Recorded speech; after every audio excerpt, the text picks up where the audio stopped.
The moment she entered the boardroom, she drew mocking looks. Her appearance, a crisp white shirt, beige wide-leg trousers, an old laptop, and a neat, half-up hairstyle, seemed to invite derision in a room dominated by Armani suits and Swiss watches, the occupants' gazes sharp and critical. Whispers arose, "Look at that outfit." Some even joked, someone must have sent the intern from the events team by mistake.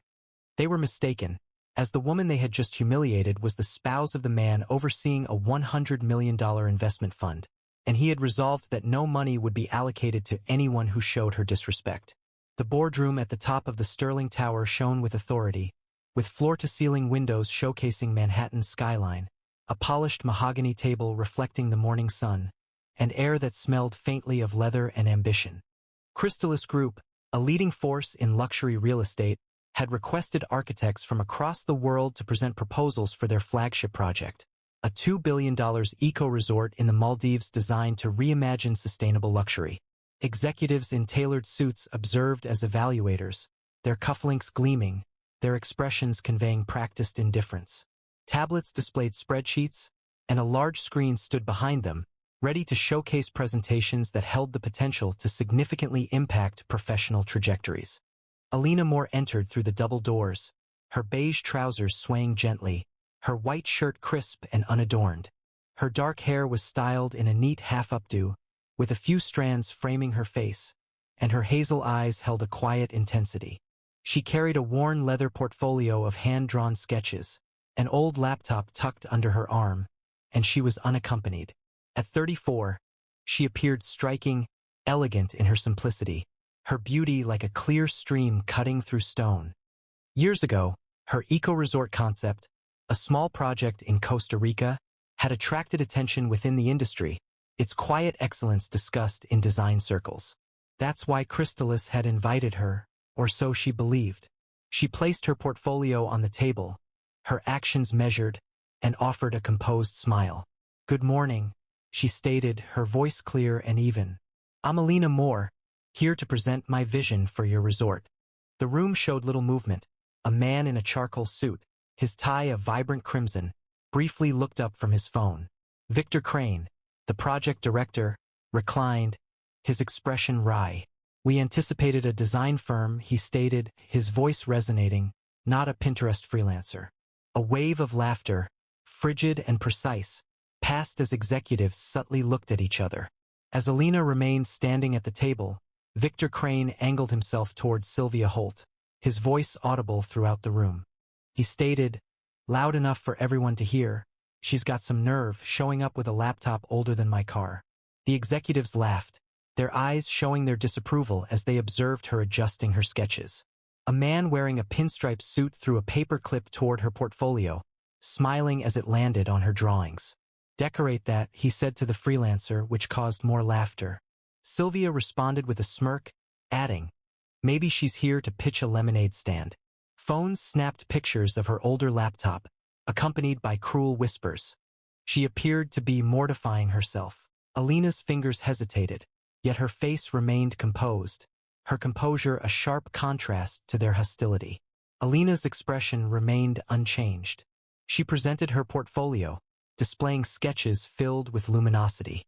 Curved roofs, integrated with coral reefs, open-air villas touched by sea breezes. "My work speaks for itself," she stated, pushing a page towards Victor. He made no attempt to view it, his gaze focusing on her attire. "You honestly believe you can make a good impression on international investors dressed like that?" he stated. Sylvia Holt moved closer, her diamond earrings catching the light as she regarded Alina with a look of concern. "Darling, this is a global project," she explained, her voice conveying a sense of disappointment. "You can't simply appear like that."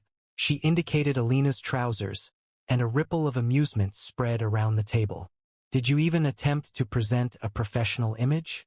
A woman nearby scoffed, "She's giving garage sale vibes." As others filmed, their phones focused on Alina's flats. Sylvia continued, "We deal with titans, not hobbyists. Save us the slideshow." The room erupted, the applause laced with mockery as Alina opened her laptop, her movements calm, her silence a defense against their criticism. Another executive, A woman named Sylvia Holt with diamonds sparkling at her ears sighed dramatically. Let's not waste time, Victor. She's clearly out of her depth. A palpable change filled the room. Their disapproval now felt tangible. A junior executive, Ethan Wells, his Rolex watch prominently displayed, leaned forward with a smirk. What's with the second-hand style? Did you get that shirt from your mother?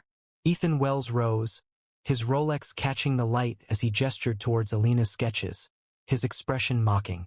What are these? Are these illustrations from a children's book? He announced, loud enough for everyone to hear. I've seen more impressive artwork at my child's preschool. The executives reacted with derision, one discarding a crumpled napkin towards her portfolio, exclaiming, frame that masterpiece. Ethan moved nearer, his voice laced with mockery, asking, you believed you'd make an impression? Stick to knitting, sweetheart. Mobile phones were raised, documenting her blurred sketch, their laughter echoing as a unified sound. Alina's hand remained on her laptop, her expression resolute, yet the atmosphere became oppressive under their mockery, her dignity the focus of their amusement. A ripple of amusement, phones quietly raised, documented her simple trousers and worn flats. Alina remained still, her hands gently placed on her laptop, her eyes scanning the table. None of you have examined my proposal, she stated, her voice calm, nearly soft. You're evaluating me based on my appearance, not my abilities. You will later wish you had not. Victor's laughter was abrupt, like shattering glass. Regret, dear, we don't wager on inexperienced individuals. He gestured dismissively, rejecting her sketches without looking at them. Crystalis focuses on building empires, not small ventures. You have 5 minutes to present before we proceed to serious applicants. Sylvia smiled, tapping her pen, stressing the need for brevity, as qualified architects were awaiting review. The assembled group watched intently, anticipating a misstep, their murmurs reflecting skepticism. Alina nodded calmly and opened her laptop, the screen displaying a faint flicker due to its age. She commenced, her voice even, detailing a resort that integrated nature with luxury, solar lattices powering infinity pools, rainwater systems nourishing vertical gardens. Her sketches, displayed on the screen, were stunning, each line a tribute to the earth. However, the executives showed little interest. Ethan used his phone, Sylvia examined her nails, and Victor cut her off mid-presentation. That's enough, he stated, his tone uninterested. This is a dream, not a plan. We need scope, not artisanal details. As Alina started her pitch, the executives became more assertive, their comments blending into a harsh chorus.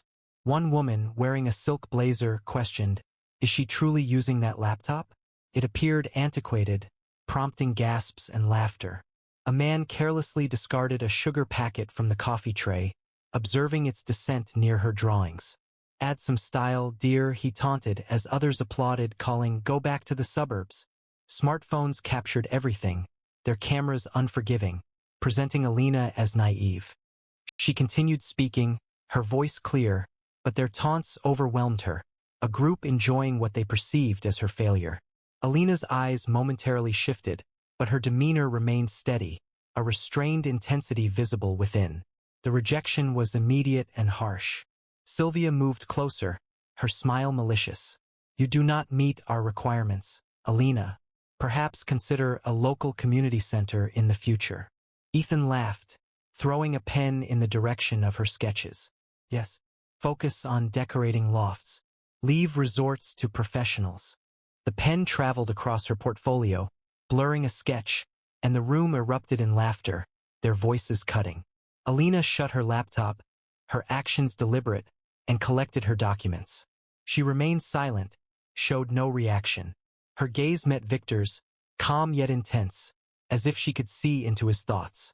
While she organized her belongings, a junior executive named Lila Chen, her suit impeccably tailored and her confidence even more so, interjected. Frankly, it takes courage to present yourself this way, she commented, her tone laced with condescension. However, courage doesn't secure deals.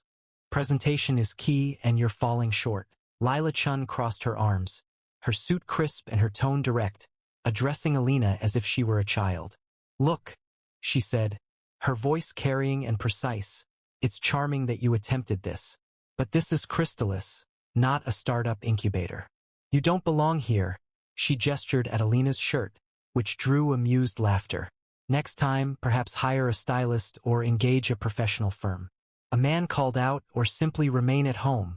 His companions chuckled, one flicking a straw wrapper toward her table. Recycle that pitch, he called, and the room immediately filled with noise. Alina carefully collected her sketches, her actions deliberate. However, their unkindness lingered, their phones sharing her embarrassment. She indicated Alina's clothing, which prompted further laughter.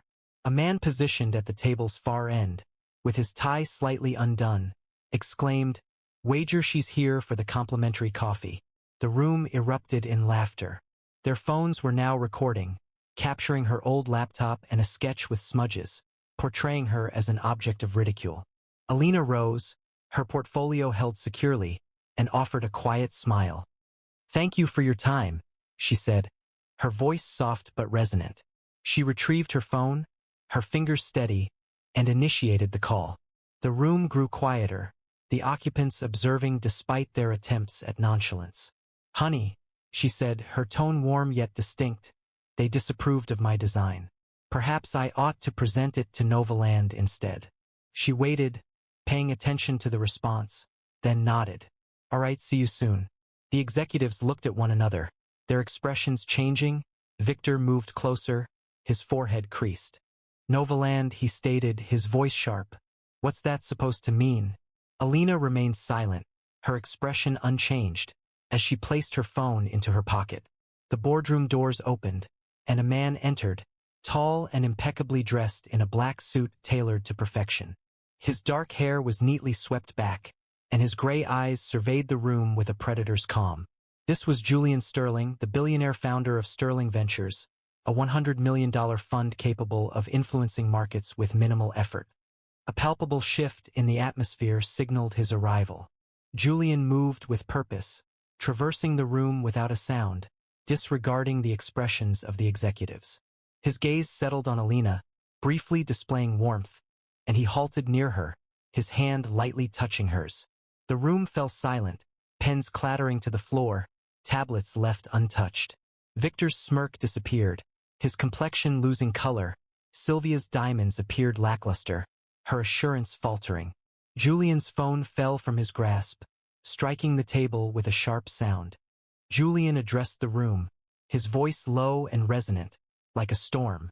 "I've decided to invest only in companies that treat my wife with respect," he stated. "You just lost your opportunity." A heavy silence fell over the room, followed by a sudden uproar. Victor rose quickly, stammering, "Mr. Sterling, we didn't know." Sylvia interrupted, her voice sharp. "This is a misunderstanding." Ethan appeared flustered. "We were simply being honest." Julian did not acknowledge them.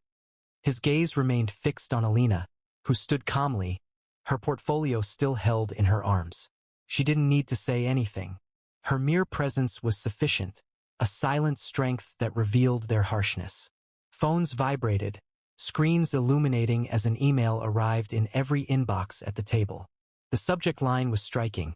Novaland secures exclusive contract with Alina Moore. The message itself was concise and impactful. Novaland, Chrysalis Group's fiercest rival, had unexpectedly exited the Maldives bidding process, adopting Alina's design as their premier project. Her sketches, which had been ridiculed only moments earlier, now formed the core of a $2 billion agreement, fully supported by Sterling Ventures.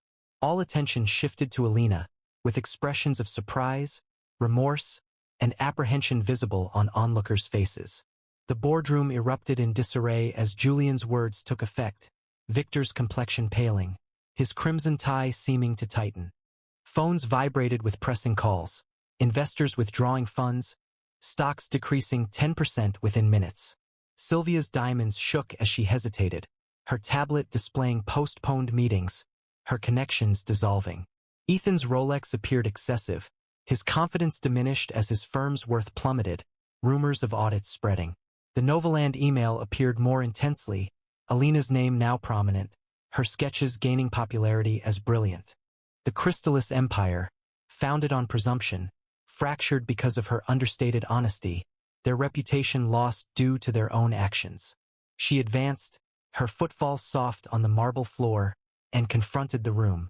"I did not come here seeking a contract," she stated, her voice composed and direct. "I came because I expected to be afforded professional courtesy." She hesitated, allowing the statement to resonate, her hazel eyes scanning the table. "You decided to evaluate me based on my attire, not my abilities. That proved to be your error." Victor Crane stood, his crimson tie a sharp contrast as he waved Alina off, his voice carrying. "We're done here," he declared, interrupting her pitch. "You're wasting our time with this vision board nonsense." He smirked, indicating her portfolio. "Take your drawings and leave. We require successful individuals, not fantasizers." The room erupted in applause, one executive calling out, "Consider a craft fair," as another playfully tossed a coffee stirrer at her laptop, adding, "Modernize that old machine." Derisive comments circulated quickly, broadcast on internal chats, dismissing her as unsuccessful. Alina shut her portfolio, maintaining a composed expression, though their derision felt like a sharp cut with each comment. She turned, carrying her portfolio, with Julian beside her, his hands offering support on her back. The executive team reacted with a flurry of activity, their voices merging. Victor called out, "Alina, let's discuss this." Sylvia's heels tapped as she rose. "We might change our decision." Alina proceeded without hesitation, offering no farewell. The doors shut definitively behind her, the sound echoing like a conclusive judgment. The boardroom remained in a state of chaos, Crystalis's future uncertain, and Crystalis stock dropped sharply within hours. News reports declared, "Blunder costs Crystalis $2 billion, board resigns." As evening arrived, the executives confronted the consequences. Victor was removed from his position by the board, his reputation tarnished within real estate circles, his confident expression now a fading recollection. Sylvia's firm terminated her contract, clients referencing questionable decision-making. Her diamonds were pawned by the end of the month. Lila's startup pitch was rejected, investors withdrawing support following the widespread dissemination of videos showcasing her insults. Ethan's hedge fund failed. His Rolex sold to settle outstanding debts. The hashtag erased Ethan gained worldwide popularity. Their mistreatment of Alina, initially a source of amusement, ultimately led to their downfall, with each individual now associated with her success, and her vision becoming a guiding light for Novaland's ascent. Several individuals withdrew, board members submitted their resignations, and the Maldives project, formerly envisioned as their lasting achievement, ultimately became Novaland's success. Alina and Julian entered the elevator, the cityscape extending beneath them. He regarded her, his voice low. "You all right?" She returned a smile, her eyes reflecting the light, always. No further explanation was necessary. Their connection, subtle yet resolute, conveyed more than any agreement ever could. The elevator moved downwards, creating a sense of disorientation, Crystalis's descent resonating, Alina's perception growing stronger, her reality a clear and undeniable force. If this narrative evoked an emotional response, please leave a comment, and subscribe for further content. She walked onto the immaculate clay of the Alps' most exclusive tennis estate. Her unbranded dress and worn sneakers were a stark contrast to the diamond-adorned elite. She was immediately met with a sharp verbal attack. Did the help get lost? A voice jeered, prompting cruel laughter. She's here to sweep the court, not play on it, another remarked, phones recording her simple ponytail and old bag. Then her billionaire husband, who owned the entire Avalon Tennis Estate, stepped through the private entrance. Avalon Tennis Estate was a cathedral of clay and privilege, its courts carved into the snowy peaks of the Alps, their red surfaces glowing like embers under the winter sun. This wasn't a mere tennis club, it was a sanctuary for the ultra-wealthy, billionaires, monarchs, and A-listers who played with rackets encrusted with diamonds. Each serve represented a display of dominance, each ensemble a statement of prestige valued at thousands. Silk banners from Cartier and Versace waved above the stands, and the air held the chill of alpine frost mingled with the aroma of affluence. Paparazzi were prohibited, with their drones intercepted by security, Yet a live stream showcased every rally to a worldwide audience, presenting the elite in their accustomed environment. Past the velvet ropes, a retired tennis coach observed on his phone, his calloused hands steady, his eyes fixed on his daughter's quiet resolve. She walked onto the court alone, her simple white polo shirt free of logos, her tennis skirt subtly wrinkled, her worn canvas sneakers scuffing the clay, her chestnut hair secured in a low ponytail, a few strands swaying in the breeze, and her hazel eyes held a peaceful intensity. At 26, she possessed a striking beauty, not the refined appearance of the privileged, but the natural elegance of someone who had previously dominated college courts with a racket and a dream.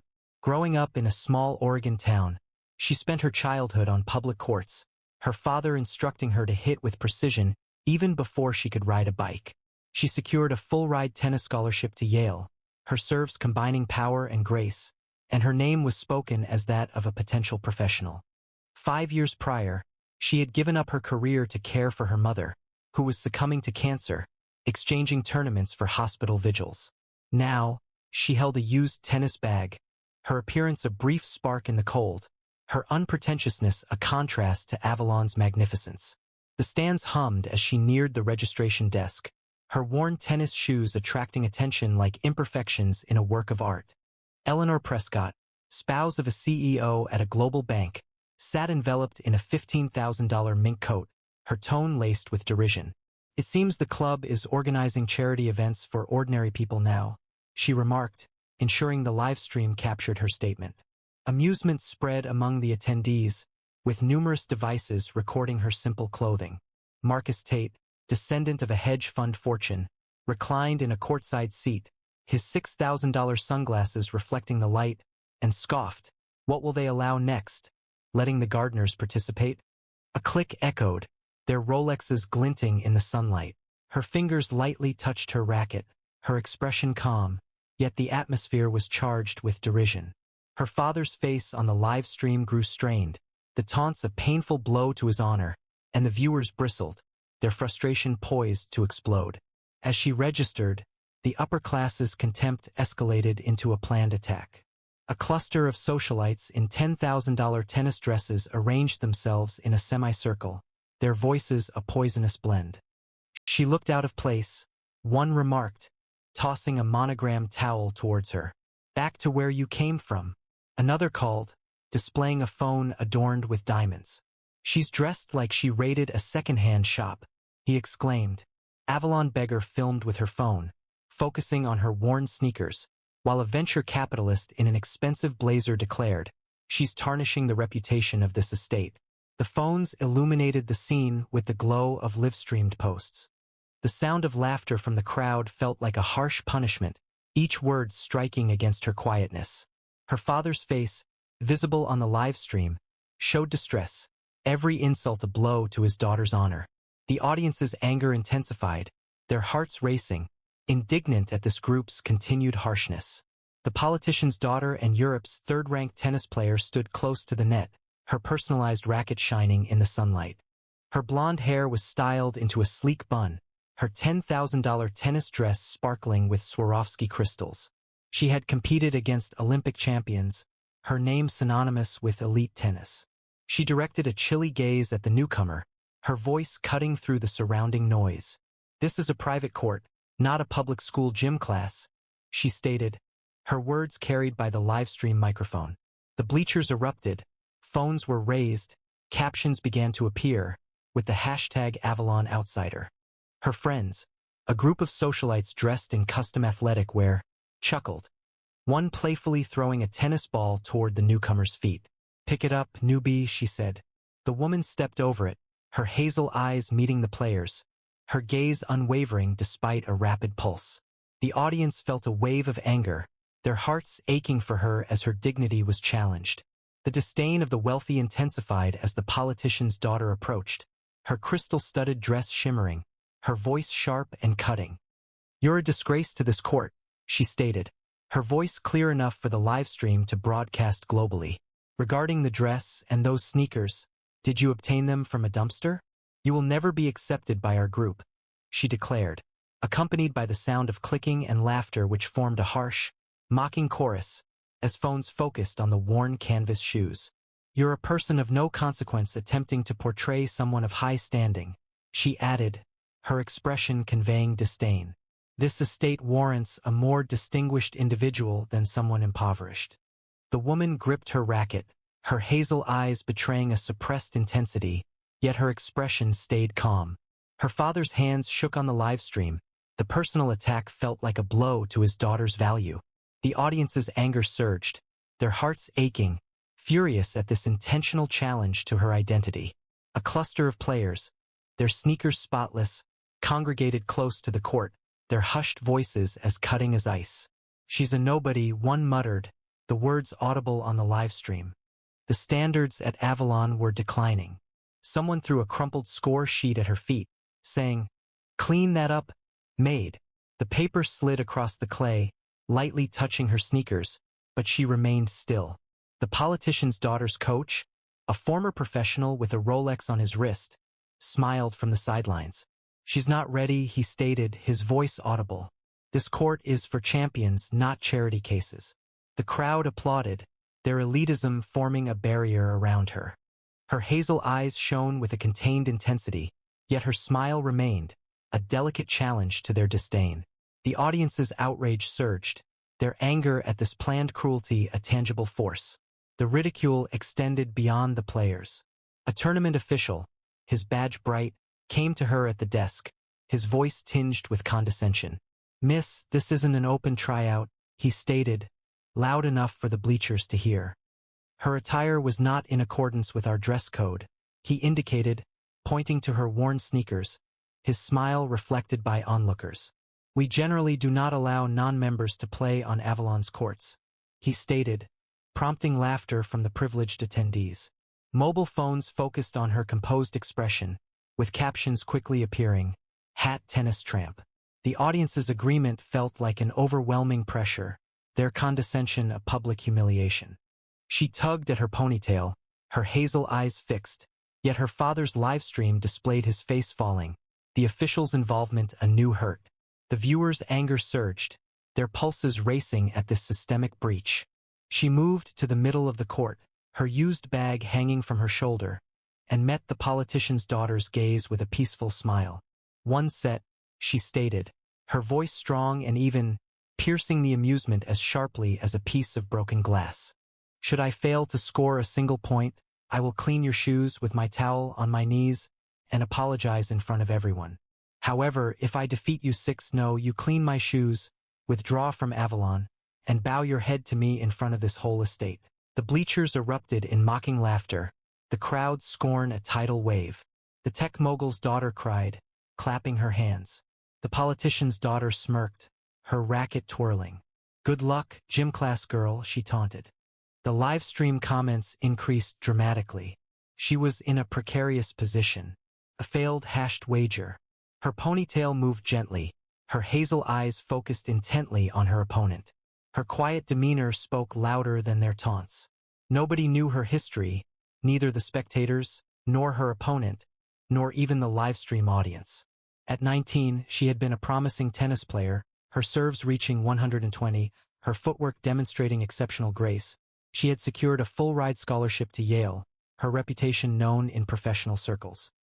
A closed-door exhibition match 5 years prior saw her decisively defeat her opponent, 6-2. A loss the politician's family subsequently obscured using their influence. However, she relinquished tennis when her mother received a terminal cancer diagnosis, dedicating her time to being at a hospital bedside, comforting her mother during chemotherapy instead of pursuing championships. Her mother's passing instilled in her a subdued resilience, a fire smoldering beneath her composed demeanor. Now, she stood on Avalon's clay, her faded sneakers planted firmly, her heart a furnace poised to ignite. The match commenced, a silent duel unfolding under the alpine sun, without a referee's call, just the two women on the red clay. The ranked player served initially, her ball a missile, but the newcomer returned it with an ace that delicately kissed the baseline, unreturnable. The crowd gasped, their phones trembling. Game 1, 1-2.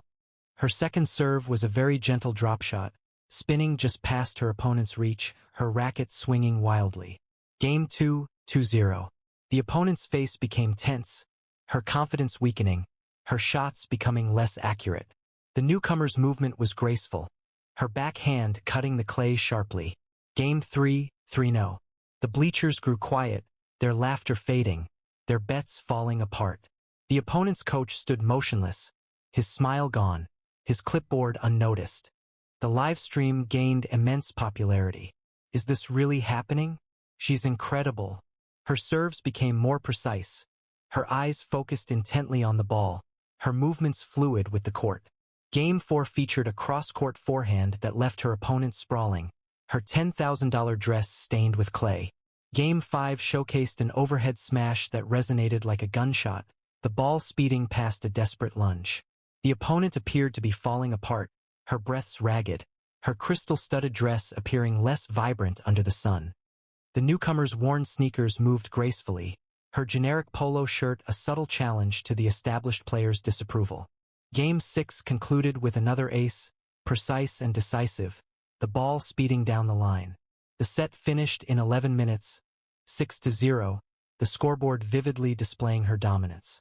The stands were silent, the elite's derision absent, their phones ignored. The opponent remained motionless, her racket slack, her standing diminished. The live stream comments increased rapidly. She defeated her, resembling an Avalon goddess. Her father cried into his phone, immense pride radiating as his daughter regained her rightful place. The audience was utterly silent, the previous taunts a painful recollection. She positioned herself at the net, her hazel eyes scanning the bleachers, her long ponytail remaining still in the wind. Her opponent appeared drained, her hands shaking, her ranking insignificant compared to the perfect game. The tech mogul's daughter's $14,000 racket remained unused, her wagers a humiliating spectacle. The hedge fund heir's sunglasses couldn't hide his shock, his clicks slinking away, their laughter now a liability. The bank CEO's wife gripped her Hermes clutch, her husband's influence offering no protection against the whispers. She mocked the wrong woman. The model's phone buzzed with notifications of canceled gigs, her socialite status diminishing. The live stream became a global trend, with Claire and Ren dominating social media, her 6-0 victory appearing increasingly improbable. The audience felt a surge of emotion, their anger shifting to wonder, her victory a symbol of hope for those often overlooked. A helicopter's blades sliced through the air, the sound breaking the quiet like a sudden burst of thunder. It touched down on the helipad adjacent to the estate.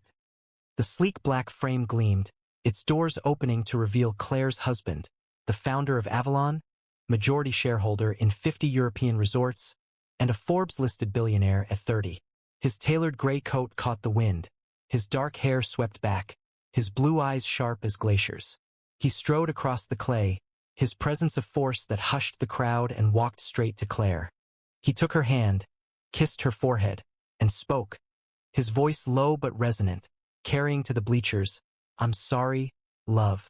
They treated you like that, didn't they?" The grandstands imploded into stunned silence. The opponent went ghost white, her racket slipping to the clay. The bank CEO's wife's clutch hit the ground, her face ashen. The live stream captured the moment, comments flooding in. "She's his wife? Had power couple." The audience erupted, their hearts pounding as the truth struck with great force. As the billionaire's words registered, he faced the bleachers, his blue eyes radiating a controlled anger. "This estate is mine," he stated, his voice sharp and clear. "And you dared to insult my wife, Claire Wren, a woman more valuable than every diamond here," he said, gesturing towards the politician's daughter, his gaze unwavering. "You manipulated this court with your pride, and now you will face the consequences."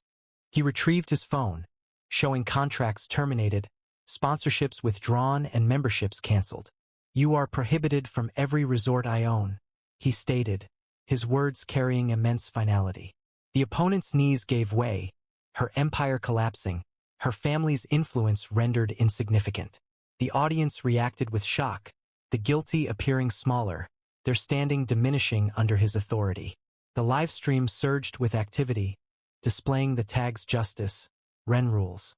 Claire stood near him, her unbranded polo shirt appearing prominent, her triumph assured by his power. The audience erupted in cheers, Their spirits lifted as his power subdued the elite's harshness. Claire remained still, her hazel eyes gleaming, her simple ponytail a subtle adornment. The defeated opponent, visibly shaken, advanced, her voice a fragile murmur.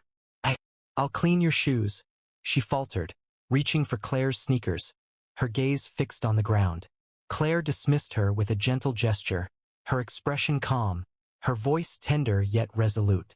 I don't require it, she stated, I simply wished for you to understand. The crowd shifted, their heads lowered, the memory of their prior harshness a burden they couldn't release. Her husband advanced, his voice sharp and clear, broadcast widely through the live stream. My wife does not require expensive labels to validate her value, he stated, his blue eyes moving across the stands. But you must learn proper conduct before returning to my arena. He then addressed the opponent, his gaze cold. You have been defeated, and you are aware of the conditions. Lower your head and depart Avalon, without return. The downfall of the elite was rapid and uncompromising, their confidence broken by the billionaire's direction. The opponent's shoulders drooped, her crystal-studded dress appearing lackluster in the diminishing light. She lowered her head, a solitary wavering gesture. Her pride faltered as she departed the court, her steps burdened, her career in ruins. The bank CEO's wife retreated to the lounge, her mink coat offering no protection from the murmurs. She made disparaging remarks about Ren's wife. The hedge fund heir's sunglasses failed to conceal his embarrassment. His associates shunned his calls, and his investments became a widely publicized failure. The tech mogul's daughter's influence in high society diminished, her $14,000 enterprise remaining unaffected as her backers withdrew their support. The model's career in modeling ended abruptly, her viral ridicule proving to be a critical error. The coach faced a ban from Avalon, his Rolex holding no value, his reputation fading. The live stream gained worldwide recognition, Claire Wren becoming a global sensation, her 6-0 set now a legendary moment. The crowd's excitement resonated deeply, their frustration shifting to admiration.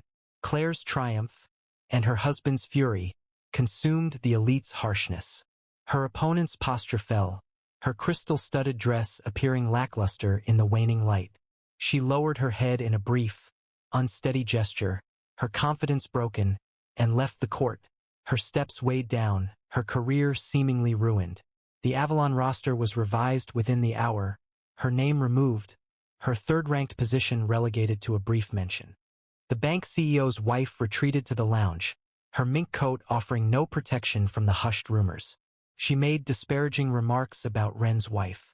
The hedge fund heir's hedge fund suffered significant losses, his investments exposed and humiliating, his associates ignoring his calls.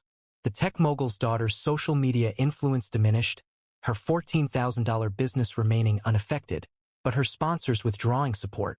The model's career in modeling ended abruptly, her widespread ridicule proving disastrous.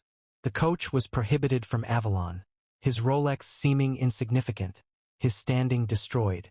The live stream became a global phenomenon, Claire Wren dominating social media, her 6-0 set establishing a legendary moment. The established hierarchy was disrupted, their exclusivity exposed as a false narrative. A previously unheard young player approached Claire, her voice filled with emotion. I was mistaken to laugh, she stated, her eyes bright. You represent what this court ought to be. Others concurred, their applause growing, a wave of respect overpowering their earlier disdain. The live stream documented the change with comments pouring in. She fundamentally altered the landscape. Claire elicited admiration, the assembled coaches showing their respect, one remarking, you could have been world number one. Claire's unbranded polo shirt shone in the sunlight, her worn sneakers a symbol of her resilience. Her husband's hand gently touched hers, his pride expressed as a quiet promise. The estate's leaderboard displayed the results. Claire Wren, 6-0 Vivian Corbin. The audience felt a surge of emotion, their frustration now acknowledged, Claire's victory igniting a transformative force for Avalon's spirit. Her husband drew Claire near, his hand gently supporting her cheek, his voice hushed, intended just for her. You were always the champion, he said, his blue eyes filled with warmth. Claire smiled, her hazel eyes tender, her simple ponytail a subtle adornment. The court's gates appeared broader, its spirit transformed by a woman who had navigated derision and appeared invincible. The live stream recorded their embrace, with messages rapidly appearing. "She's a queen," wrote Julian and Claire. Those who previously dismissed her were now dispersed, their established positions wavering, their pride a diminishing memory. Claire's victory extended beyond a single competition. It represented a deserved consequence, demonstrating that skill and passion surpass affluence. Her father, observing via his phone, smiled through tears, his daughter's reputation now a symbol of hope for those often disregarded. 3 days elapsed before a video of Claire's match gained widespread popularity online, accompanied by the message, "Never underestimate a woman in canvas sneakers." The online community responded with enthusiastic discussion. Claire Run was trending globally, and her 6 Nero set became a legendary story that resonated far beyond the Alps. Her husband and Claire were together, their hands clasped, their love a gentle but powerful force, exceeding the brilliance of the elite's diamonds. She arrived as an unknown, her unbranded polo shirt marking her as an outsider, but she departed as a legend, not due to victory, but because of her unwavering integrity. Avalon was no longer a sanctuary for the elite, it belonged to her, a testament to a woman who compelled the aristocracy to acknowledge her with a used racket and an unyielding spirit. Please enjoy more stories like this. Share your thoughts in the comments. Would you have accepted that bet? The moment she entered the publishing office, she was dismissed. Her coat was of frayed wool, her shoes worn, and she held a thick manuscript bound with tape, the pages already yellowing. The receptionist scrutinized her, raising an eyebrow as if detecting an unpleasant odor. "You're here to submit a story? Handwritten?" An editor, with slicked-back hair, barely glanced at the title before laughing. "A boy wizard living under the stairs? This seems like a low-budget Tolkien adaptation." The room erupted in laughter. A staffer even picked up the manuscript, displayed it, and quipped, "Another legend, handwritten, ideal for the recycling bin." Then they threw it directly in front of her. Emily knelt, recovered her manuscript, carefully smoothed a torn corner, and turned away, refusing to lower her head. She offered only a small nod, as if they were the ones being turned down.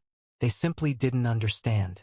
What they discarded would become a literary phenomenon for an entire generation. And the woman they just mocked would reshape the world. Emily Brooks resided in a small flat above a bustling chip shop in London, a dwelling characterized by the scent of grease, and a radiator that rattled like it was performing for a horror film. She was 31, a single mother to a 6-year-old daughter Lily, who slept on a mattress in the corner while Emily wrote at a shaky kitchen table. Each day began at dawn, balancing toast and crayons for Lily, followed by a quick trip to drop her off at school before going to the cafe close to King's Cross Station. The cafe was a somewhat run-down establishment with greasy food, chipped mugs, and a jukebox that had been broken since the 90s. Despite its appearance, it served as her sanctuary. There, in a corner booth, she would open her notebook and write, her pen creating a world where a boy named Harry Potter lived under a staircase, dreaming of magic. Her attire was unassuming, a pale sweater, a skirt mended at the bottom, shoes so dilapidated that the soles detached during rain. Her dark hair was frequently disheveled, secured with a rubber band, with strands escaping as if possessing a will of their own. She remained indifferent. She wasn't writing to gain recognition. She was writing for Lily, for herself, for the children she observed at the library who possessed only stories to find solace in. The manuscript, Harry Potter and the Glass Owl, represented her deepest emotions, a story of a boy who was overlooked, who discovered magic in a world that disregarded him, who ultimately chose to believe in himself. Each word was meticulously handwritten, each page a testament to her dedication, with pages taped together after the binding failed. Emily submitted it to 12 publishers. She had spent her remaining £20 on postage, carefully wrapping each copy in brown paper, her hands trembling as she closed the envelopes. She hadn't anticipated a positive response, merely an opportunity, but the rejections arrived quickly, each one sharply disappointing. "Do not attempt to write fantasy if you lack understanding of the world," one letter stated. bearing the signature of a senior editor at Crownwell Press, Martin Hale. A woman writing magic? No thank you, another declared, the words written in red ink by a junior editor named Clara Voss. A note, this tone belongs in a child's after-school diary, not a bookstore, came from someone at Regent House. It was written by Simon Trent, a literary agent. His name was stamped in gold on the letterhead. Emily read each one quietly, keeping her face calm. Then she put them away in a drawer. She didn't cry. She returned to the cafe and continued writing. While at a local bookshop where Emily occasionally looked at books, she overheard a literary scout from Pinnacle Books, Clara Voss, talking with the owner. You won't believe the audacity of this woman, Clara stated, her voice laced with disdain. Some single mom, appearing disheveled, believes she's created wizardry. I instructed my team to discard it to prevent it from consuming more space.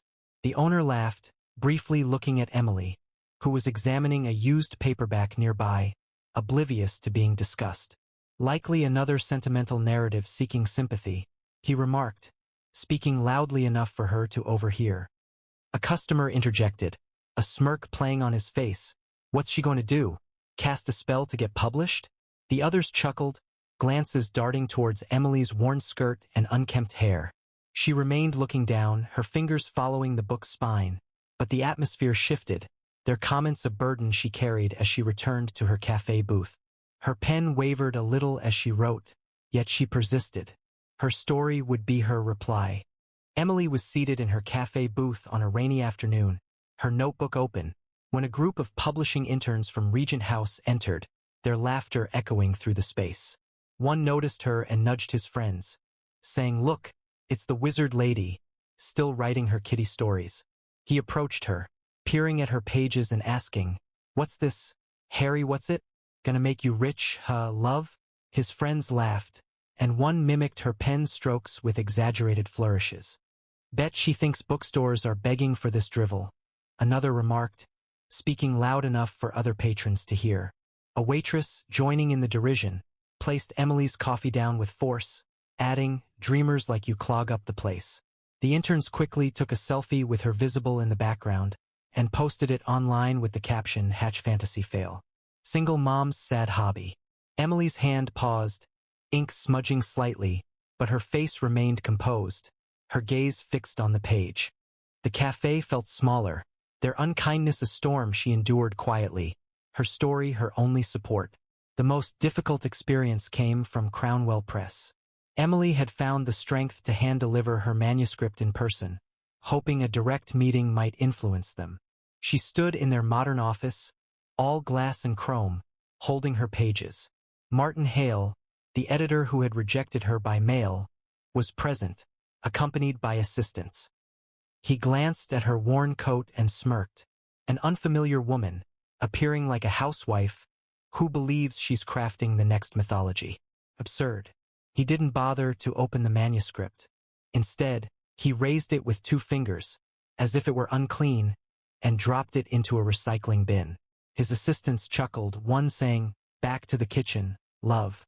Emily crouched, recovered her pages, and departed silently. Her quietness wasn't surrender, it was resistance, a pledge to her story.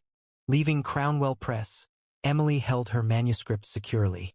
A group of assistants trailed her to the elevator, their laughter bouncing off the hallway walls. One, a young woman wearing a designer scarf, remarked, "Hey housewife, perhaps stick to knitting next time. Writing is best left to the professionals." Another playfully imitated her walk, emphasizing the movement of her worn shoes, while a third took a photograph and shared it online with the caption, "Delusional wannabe attempts to enter the publishing world epic fail." The elevator doors shut, but their laughter persisted, clear and unwavering. Emily stood within, her reflection barely visible on the metallic surfaces, her expression calm but her fingers pressed tightly around her papers. Outside, a person on the sidewalk recognized her from the online post and gestured, saying to a companion, "That's the woman who believed she could create a bestseller." The urban environment appeared to taunt her, each look a reminder of her disappointment. Still, she continued walking, her quietness a defense, her narrative complete. Following the receipt of another rejection notice, Emily went to Pinnacle Books to make her appeal, her manuscript held securely. Clara Voss greeted her in the entrance hall, her red heels striking the floor with a sharp sound. "You again?" Clara said sharply, observing Emily's mended sweater. "I told you nobody desires your small magic story." She summoned co-workers, her tone derisive. "This is the one who believes she's the upcoming sensation, a single mother with a fairy tale." Laughter filled the air.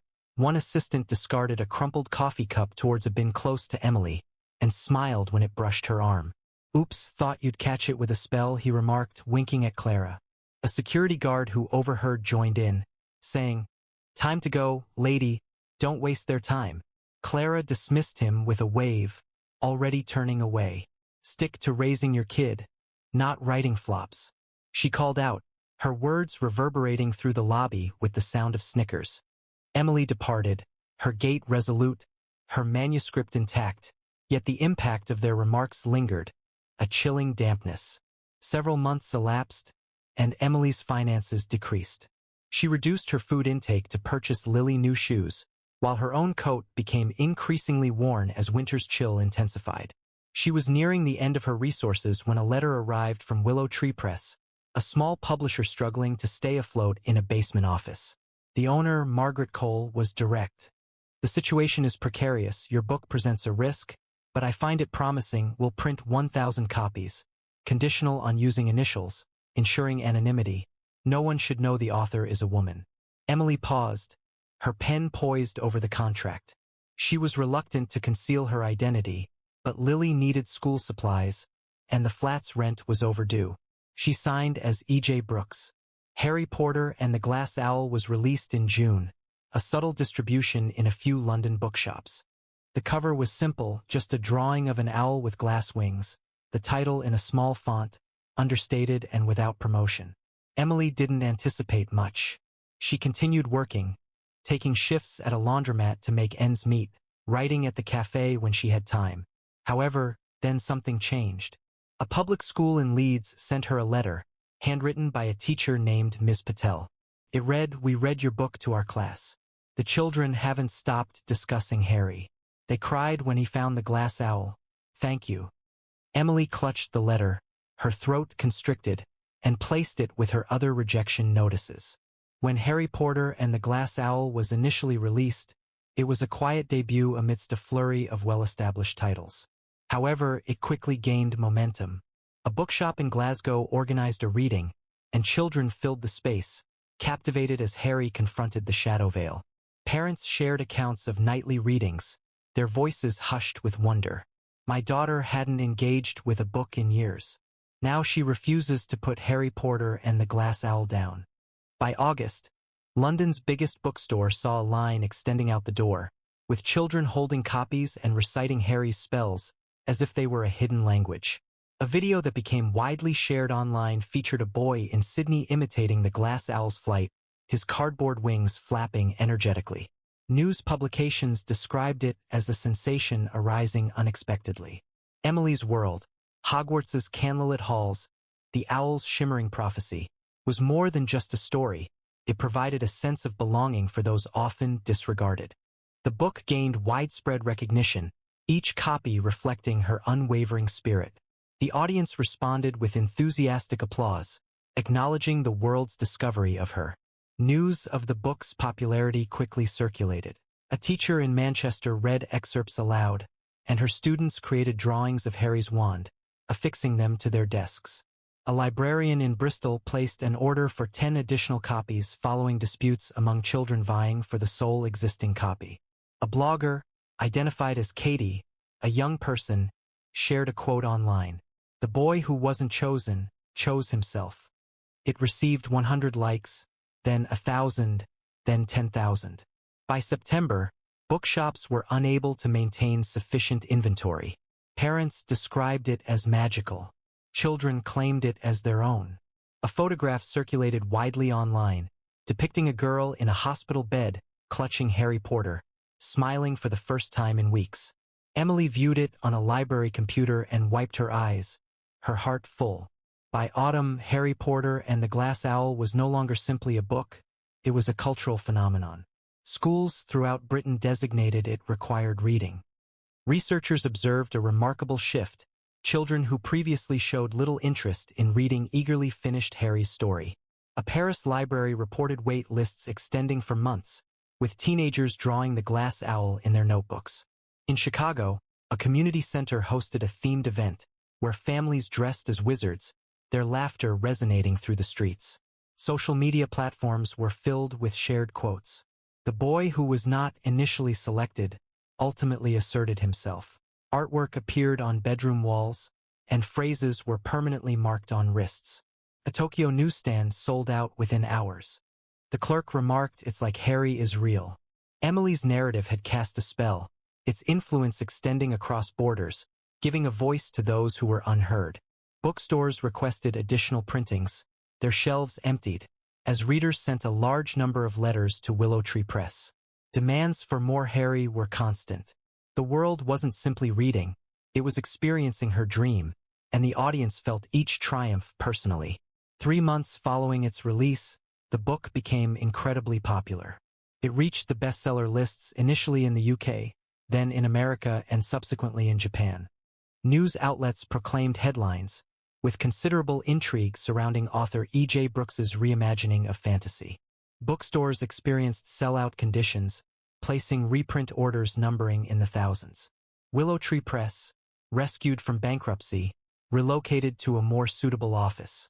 Margaret Cole contacted Emily, her voice trembling, stating, "We're printing 1 million copies." "1 million? Who are you?" Emily chuckled quietly, still wearing her worn coat, replying, "Just a mom who enjoys telling stories." As winter approached, Harry Potter and the Glass Owl became a source of hope. Marketers and deli shops organized midnight releases, with children chanting Harry's name under lantern light. A Brazilian orphanage shared a story of children pooling coins to purchase a shared copy, reading by flashlight after curfew. Numerous fan letters were sent to Willow Tree Press, including drawings of Hogwarts, poems about the Glass Owl, and stories of overcoming bullies, inspired by Harry. A London theater adapted the story, selling out weeks in advance, with the audience weeping as Harry's wand lit the stage. Critics who initially dismissed the work now acknowledged its merit, with one reviewer stating that Brooks had created a myth possessing an enduring quality. The book's impact extended beyond the written word, inspiring bravery and igniting imaginations. From Moscow to Mexico City, readers displayed owl pins, a subtle reference to Emily's universe. Her narrative overcame skepticism, its popularity a recognition she did not actively pursue, and the audience reveled in its brilliance. The National Literary Gala, the publishing world's equivalent of the Oscars, took place at the Savoy Hotel, filled with crystal chandeliers and formal black tie attire. Emily received an invitation, not as a typical attendee, but as the guest of honor. She nearly declined to attend.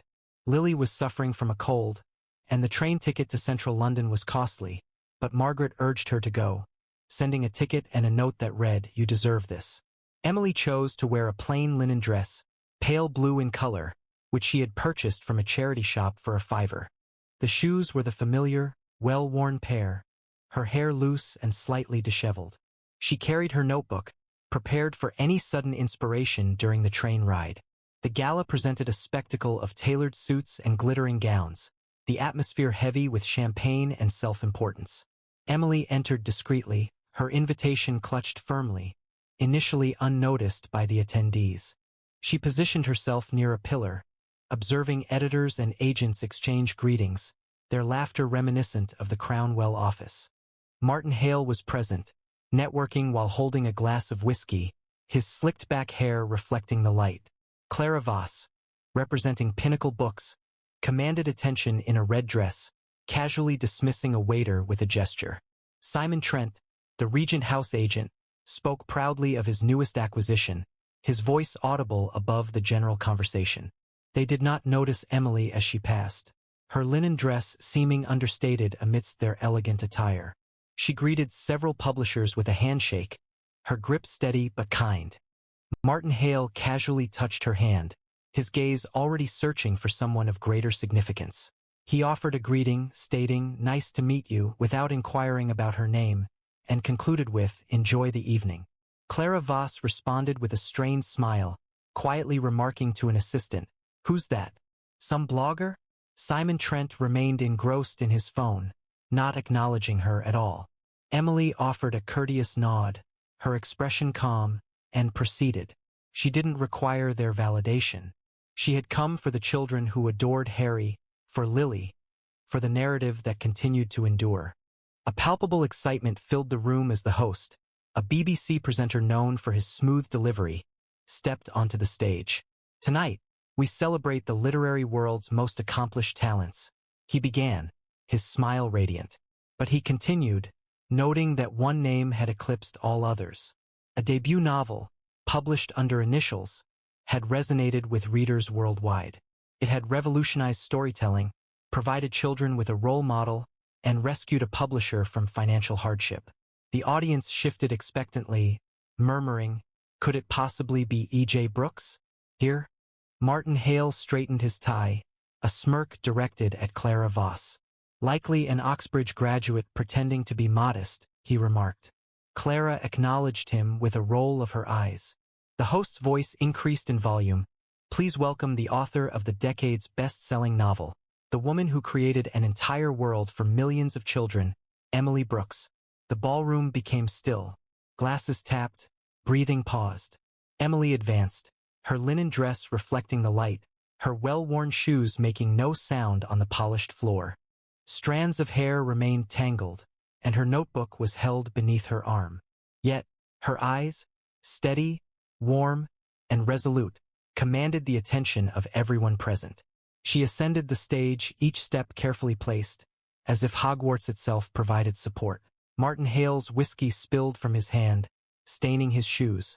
Clara Voss's red dress appeared to constrict, her face losing color. Simon Trent's phone fell onto the table, his earlier claim overlooked. The audience was quiet, a multitude of astonished expressions as Emily arrived at the podium. She placed her notebook down, her fingers lightly touching the aged cover, and gazed out at the room. When she spoke, her voice was distinct and measured, resembling an incantation being spoken. "You dismissed the story before you proceeded to the next page. Now the entire world is reading it." The room fell silent. Emily did not elevate her tone, nor did she direct accusations. She found no need to. Her words resonated as undeniable truths, precise and absolute. "I wrote Harry Potter and the Glass Owl for my daughter, for children who feel invisible, for anyone who's ever been told they're not enough. You didn't see it, you didn't have to. The children did, they found Harry and he found them." She paused, her gaze sweeping the front row. Martin, Clara, Simon, all frozen. "This isn't about me, it's about a boy who chose himself, and the millions who chose him back."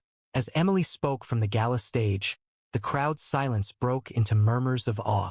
A children's librarian, positioned towards the rear, was the first to rise, applauding with great enthusiasm. "My students read Harry Potter nightly," she exclaimed, her voice filled with emotion. "They've begun writing their own stories thanks to you." The room shifted, faces expressing surprise, as others echoed her sentiment. A bookseller who had exhausted their stock in a few hours, and a parent whose previously timid son now embodied Harry's bravery. Emily's narrative had created a world so detailed it felt tangible, Harry's wand flickering under starlight, the glass owl's wings gleaming with mysteries. Her ability wasn't merely proficiency, it was transformation, converting sorrow into optimism. The applause intensified, a surge of admiration, as publishers who had disregarded her now rapidly wrote her name down, recognizing they had overlooked a brilliant talent. Emily remained there, her linen dress a focal point, her understated resilience more impactful than their applause. The applause began gradually, a gentle undulation that built into a powerful surge, shaking the chandeliers. It was more than mere courtesy, it was heartfelt and genuine.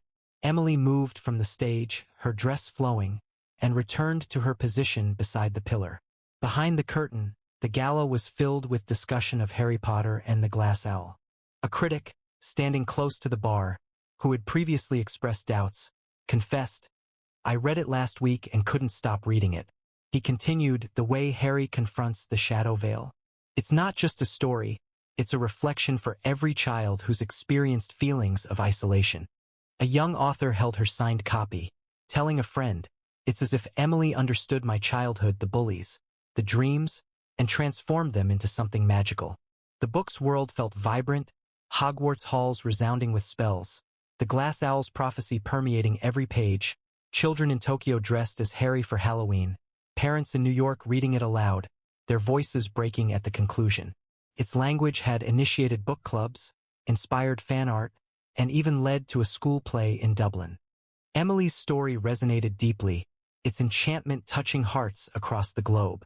Attendees noticed her near the pillar, transformed from an unknown individual into an author whose writing had reshaped perception.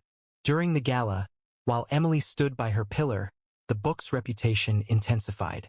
A bookseller confided in a critic, speaking with conviction, "I've sold thousands of books, but Harry Potter, it's truly exceptional. Children read it as if it were essential." On the other side of the room, a teacher described how her class constructed a cardboard Hogwarts, their faces glowing with pride. Enthusiasts had started a worldwide campaign, "Read Like Harry," prompting libraries to increase their fantasy selections for children. Passages from the book, such as Harry's duel with the Frost Wraith and the Owl's whispered prophecy, were recited in classrooms, cafes, and even parliaments. A UN delegate confessed it influenced her speech on hope. Emily's impact resonated far beyond recognition. It was a transformative power, redefining perspectives on courage, loss, and love. From Cape Town, readers shared videos, celebrating with dances to Harry's theme, while New York's Times Square displayed the book's cover. The murmurings of the audience shifted to awe, their gaze fixed on Emily, now perceived as a mythmaker in a linen dress, her triumph a shared global victory. The host struggled to proceed, but their words fell on deaf ears. Attention remained on Emily, whispers circulating. "Is that her? She's E.J. Brooks? She authored that book?" Martin Hale slumped into his chair, his face ashen. Clara Voss held her clutch tightly, her smile vanished. Simon Trent looked at his phone, as if willing the moment to disappear. By morning, the consequences arrived quickly. Crownwell Press, Martin Hale's source of pride, encountered a public relations crisis. Blogs resurrected the recycling bin incident, and readers overwhelmed social media. Crownwell passed on Harry Potter. Bileyim hale. The board reduced his position to junior editor, his office relocated to a cubicle. The reputation of Clara Voss's Pinnacle Books suffered a significant blow when a leaked email revealed her no women note. Authors departed, and her newest fantasy series failed, derisively labeled "No Magic Here." Simon Trent's agency experienced a loss of clients following his boast about dismissing Emily's diary entries. His letterhead, embossed in gold, held no value now. His workspace was covered with manuscripts that hadn't sold. The publishing world reacted as Emily's triumph became apparent. Simon Trent, the agent who had previously dismissed Emily's diary entries, observed his agency collapse swiftly. Prominent authors distanced themselves, pointing to his perceived lack of foresight, as bookstores declined to stock his clients' titles, prioritizing displays for Harry Potter. His gold-stamped letterhead became a target for online ridicule, with memes labeling it the man who missed magic. Clara Voss's professional life suffered a dramatic downturn following the viral spread of her no women email. Pinnacle's share price decreased significantly, leading to her reassignment to editing cookbooks, her red dress now a source of regret. Even Martin Hale's reduction in role caused considerable distress. Rumors circulated among his colleagues regarding his mistake, and his electronic correspondence was flooded with negative feedback from readers. They had discarded Harry. Their pride had resulted in complete loss, their identities now minor references in Emily's celebrated story. Applause erupted as online platforms declared her the sovereign writer who crafted narratives with simplicity and honesty. Emily ignored the commotion. She was at the cafe, working on the next installment, her writing instrument moving while Lily played nearby. Willow Tree Press sent her a royalty payment. The prize provided enough for a larger apartment, a suitable bed for Lily, and a fresh notebook. She remained composed, silent in her triumph, and simply wrote, her story proving more resilient than their criticism. The world embraced Harry Potter, and Emily Brooks, The individual once dismissed as insignificant evolved into a celebrated figure. This demonstrates the strength of a narrative that refuses to be silenced. If this story resonated with you, please like, share, comment, and subscribe for more content.